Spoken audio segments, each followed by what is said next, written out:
মহান আল্লাহ কাবার স্থানকে সমগ্র ভূপৃষ্ঠ থেকে 2000 বছর আগে সৃষ্টি করেছিলেন। রাসূল সাল্লাল্লাহু আলাইহি ওয়াসাল্লাম হযরত আবু যর গিফারির এক প্রশ্নের উত্তরে বলেছিলেন, বিশ্বের সর্বপ্রথম মসজিদ হল কাবা বা মসজিদ আল হারাম। বর্গাকৃতির পবিত্র এই ঘরকে আরবিতে বলা হয় বাইতুল্লাহ, যার অর্থ আল্লাহর ঘর।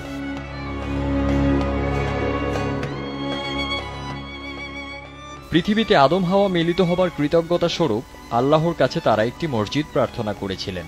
এ প্রার্থনায় আল্লাহর আদেশে আদম আলাইহিস সালাম বাইতুল মামুরের আকৃতিতে প্রথম কাবা শরীফ তৈরি করেন। পরে তা কালের বিবর্তনে ধ্বংস হলে ইব্রাহিম আলাইহিস সালামকে আল্লাহ কাবা তৈরির নির্দেশ দেন। ছেলে ইসমাইল আলাইহিস সালামকে নিয়ে ইব্রাহিম ঘরটি পুনর্নির্মাণ করেন।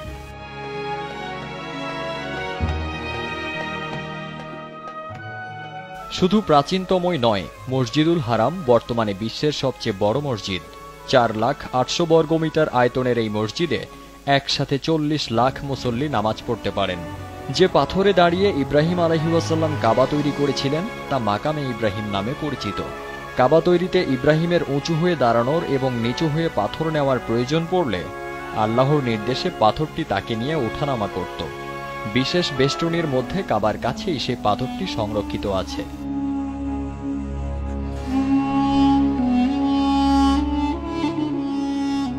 রাসূলের নবুয়াতের আগে কুরাইশরা একবার কাবার পুনর্নির্মাণের উদ্যোগ নেয়। নির্মাণের মাঝপথে গচ্ছিত সমস্ত হালাল অর্থ শেষ হয়ে গেলে তাদের কাজ অসম্পূর্ণ রয়ে যায়। এর মাধ্যমেই কাবা বর্তমান বর্গাকৃতি ধারণ করে। পুনর্নির্মিত কাবার বাইরের অংশটি মাটির দেয়ালে ঘিরে রাখা হয়, যা হিজরে ইসমাইল ও হাতিম নামে পরিচিত। সোনালী ক্যালিগ্রাফ ও নকশার কিসওয়ার আবরণ যে কালো গিলাফের উপর আমরা দেখি তা শুরুতে কালো রঙের ছিল না। জাহেলিয়াতের যুগেও কাবাকে আবৃত রাখার প্রথা চালু ছিল, তবে তখন বর্তমান কালো রেশমি কাপড়ের পরিবর্তে লাল ডোরাকাটা সাদা ইয়েমেনি কাপড়ে কাবা আবৃত রাখা হতো। খোলাফায়ে রাশেদার যুগে কাবাকে সাদা রঙের ইয়েমেনি কাপড়ের গেলাফ পরানো হতো। আব্বাসী আমলে কিসওয়া হিসেবে তাদের বংশীয় প্রতীক কালো রঙের কাপড় ব্যবহার করা হতো। আব্বাসী খলিফা আল নাসির লি দিনিল্লাহর সময় প্রথম কিসওয়া হিসেবে শুধু কালো রঙের রেশমি কাপড় নির্ধারণ করে দেওয়া হয়। আজ পর্যন্ত শুধু কালো রঙের রেশমি কাপড়ই কাবার গেলাফ হিসেবে ব্যবহৃত হচ্ছে।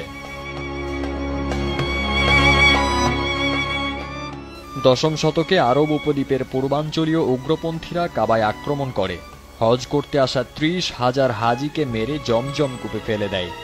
মক্কায় ধ্বংসযজ্ঞের পর তারা ফিরে যাবার সময় কাবার দরজা ও হাজরে আসওয়াদ খুলে নিয়ে যায়। পরে সেগুলো উদ্ধার করার সময় পাথরটি খণ্ডিত অংশে পাওয়া যায়।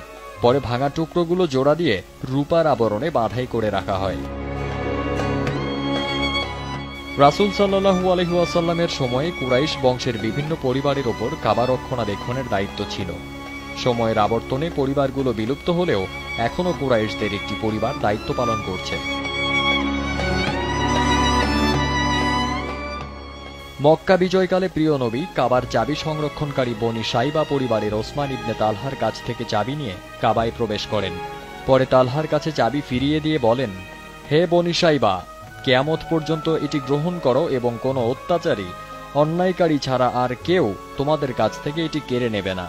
খলিফা, সুলতান অথবা বাদশাহ যেই হোক, সকলেই রাসূল সাল্লাল্লাহু আলাইহি ওয়াসাল্লামের এই বাণীর প্রতি সম্মান জানিয়ে কাবার চাবি আজও পর্যন্ত বনি সাইবা পরিবারের হাতেই সংরক্ষণ করে আসছে। যখনই কেউ কাবায় প্রবেশ করতে চান, কাবার দরজা খুলে দেওয়ার জন্য এই পরিবারের কাছে অনুমতি প্রার্থনা করেন। বর্তমানে বনি সাইবা পরিবারের বয়োজ্যেষ্ঠতম সদস্য সালিহ আল শাইবি কাবার চাবি সংরক্ষণ করছেন। 2013 সালে তার চাচা আব্দুল কাদের আল শাইবের ইন্তেকালের পর কাবার 77তম চাবিরক্ষক হিসেবে তিনি এই দায়িত্ব গ্রহণ করেন। কাবার ভেতরের দেয়াল মার্বেল পাথরে আবৃত। আগে কাবার ভিতরে মোট 6টি কাঠের স্তম্ভ ছিল। বর্তমানে কাবার ছাদকে ধরে রাখার জন্য 3টি কাঠের স্তম্ভ রয়েছে। এই স্তম্ভগুলোর ব্যাস 44 সেন্টিমিটার, উচ্চতায় 9 মিটার লম্বা।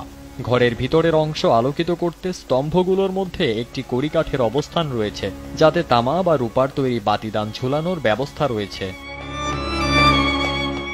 মক্কা বিজয়ের দিন রাসূল সাল্লাল্লাহু আলাইহি ওয়াসাল্লাম কাবার ভেতরে যে স্থানে দাঁড়িয়ে নামাজ আদায় করেছিলেন, সে স্থানটি বর্তমানে বিশেষ মার্বেল পাথর দিয়ে আবৃত করে চিহ্নিত করে রাখা হয়েছে।